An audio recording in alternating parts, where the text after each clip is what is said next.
Welcome to my take on the Combo Points Twisting Blade Rogue. This is a level 100 build I've put together, and we'll be going over both the Nightmare and Bossing versions of the build.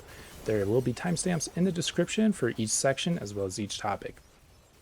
Before we begin with the Bossing version of the build, both builds do require the Unique Dagger Condemnation. It can work without it, but you will suffer a huge DPS loss. As the only real boss at the moment is Lilith, this build is directed towards her, stacking up movement speed to avoid the one-shot waves and high damage to burst her HP down and get through the phases as fast as possible.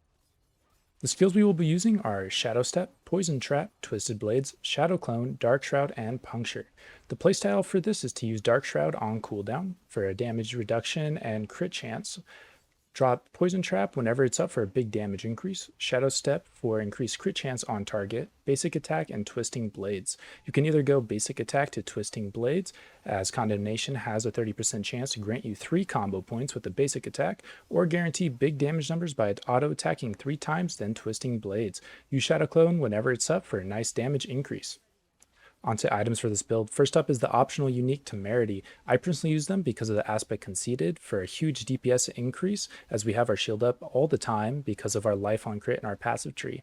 I'll go over a substitute in just a moment. Now for your armor, your helmet, you're going to want to look for one with stats such as Dex, Armor percent, cooldown, and life. You can also go for strength or intelligence depending on what you're lacking to hit some Paragon rare node bonuses. Get the aspect might, which it will be a 20% damage reduction 24/7. And of course, if you happen to get the unique item Harlequin's Crown, go ahead and put that on.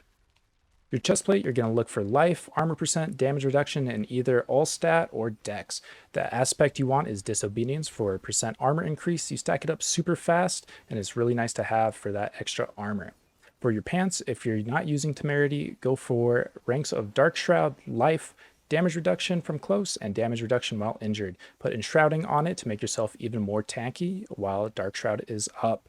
Your boots, you want movement speed, dex, energy cost, and fourth roll can really be whatever you're feeling. Get Ravengers for another Shadow Step charge to be able to Shadow Step a lot more often and get that crit chance increase proc on. Your jewel sockets, you'll go Ruby for life in your armor, Skull for your armor in your jewels, and Emerald for that extra crit damage against vulnerable targets. As for weapons, on your crossbow, you want dex, core, crit damage, and vuln damage. Item power doesn't really matter as it's just going to be your stat stick, but aim for at least 725 ancient for higher rolls. For one hand, you're going to use condemnation, and on the other, you're going to want a one-hand sword with high item power and preferably crit damage, vuln damage, core, and dex, and slap rapid on it for even faster basic attacks. At the moment, I'm still looking for my GG one-hand sword, but this is what I'm working with. As for your jewelry, on rings we will be going for critical strike chance, critical damage, damage to vulnerable, and either lucky hit or resource generation depending on what you feel lacking. The aspects you want are energizing and edge masters. Energizing gives great energy sustain, and you really never have to wait for your energy to fill up because of your super fast basic attack speed. It'll fill it up almost immediately. Edge Masters is just good consistent damage increase. For your amulet, look out for dex percent increase, movement speed, and ranks of either Malice or Weapon Mastery passives. If you're using Temerity, put Conceited on your amulet. If not, go for Expectant. Now, as for our skill tree, we're going to take 1 point into Puncture, pick up both small nodes there, then 5 points into Twisted Blades with both small nodes, 3 points into Sturdy, 3 points into Siphoning Strikes, 3 points into Stutter Step. Moving on, 1 point into Shadow Step, pick up both the small nodes coming off Shadow Step, put 3 points into Weapon Mastery, 1 point into Dark Shroud with both small nodes, 1 point into Poison Trap with both the small nodes.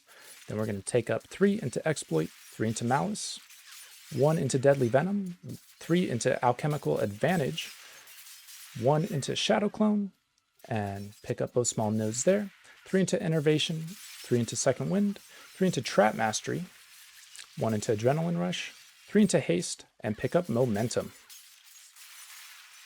Now, I don't really want to go through every single node on the Paragon board because that would take forever, so we're just going to go over the glyphs that we're using and legendary nodes. Over here, we have Closer, followed by Deadly Ambush and Turf, Exploit, Combat, Chip, and Ambush. I will have links to both D4Builds.gg bossing and nightmare builds in the description, so you can go check them out and look at the Paragon board more in depth. As for the nightmare version of this build, we don't change that lot. Its playstyle is like the assassin get in, get out type build. The skills we'll be using is Shadow Step, Dash, Twisted Blades, Death Trap, Dark Shroud, and Puncture. Normal mobs will just get deleted in front of you. For a pack of elites, dash in, drop Death Trap, Basic Attack, Twisted Blades, and get out and just watch everything die. As for gear, we change very little. For boots, you have the option of using the Penitent Greaves. I recommend them as they come with a nice damage increase. If not, just keep the legendary boots on that you have. You do get a bit more mobility with those legendary boots. The only other thing we change is the jewels in our armor. We want Topaz for the damage reduction while controlled impaired. This will save you a lot when you get crowd controlled. As for the Nightmare skill tree, our basic and core notables, they stay the same. Moving on, we'll pick up 1 point into Dash with Enhanced Dash. Then we'll change from countering Dark Shroud to subverting just to get that extra movement speed and get through those dungeons faster. We will take all the points out of Poison Trap as we won't be using that.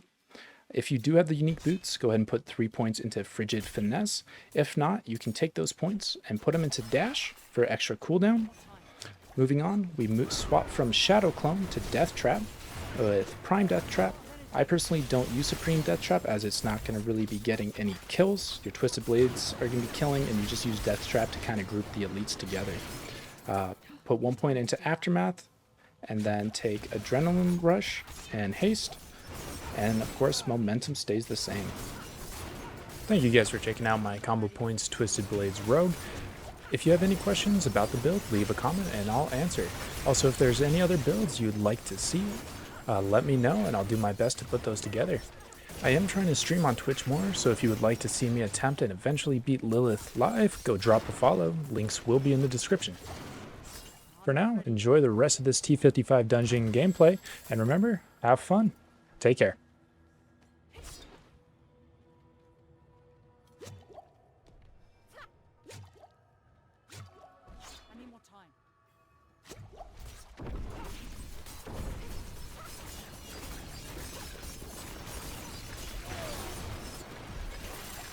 Wow, you watched till the end. Now you gotta drop that sub and like.